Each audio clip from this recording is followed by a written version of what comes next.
বাবা আমাকে 500 টাকা দাও, আমার বান্ধবীর আজকে বার্থডে, আমি ওকে গিফট দেব। আরে টুকুর, আমার শরীর খারাপ, চিকিৎসা করার জন্য আমার কাছে 100 টাকাই নেই, তোকে আমি 500 টাকা কোথা থেকে দেব?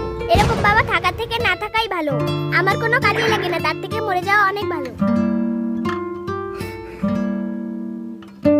কিরে টুকুর, কি করছিস ওখানে? আরে আন্টি দেখছেন না আমি গাছ লাগাচ্ছি। আরে টুকু, তোর তো কোনো চিন্তা নেই, 4-5 দিনের মধ্যে এই গাছে ফল আসবে। আরে আন্টি আপনি সত্যিই পাগল আছেন, আজকে কেবল গাছ লাগালাম, 4-5 দিন পরে ফল কিভাবে আসবে? কমসে কম 10-15 বছর তো লাগবে এই গাছে ফল আসতে। এই গাছের মতো এক বাবা তার সন্তানকে 17-18 বছর ধরে লালন পালন করে, যাতে বুড়ো বয়সে বাবাদের সাহারা হতে পারে। কিন্তু তোকে বলে কি লাভ, তুই তো বুঝবি না। আমি আন্টিকে পাগল বলেছি, সব থেকে বড় পাগল তো আমি। ভগবান তুল্য বাবাকে কত খারাপ খারাপ কথা বলেছি। বাবা আমার ভুল হয়ে গেছে, আমাকে ক্ষমা করে দাও।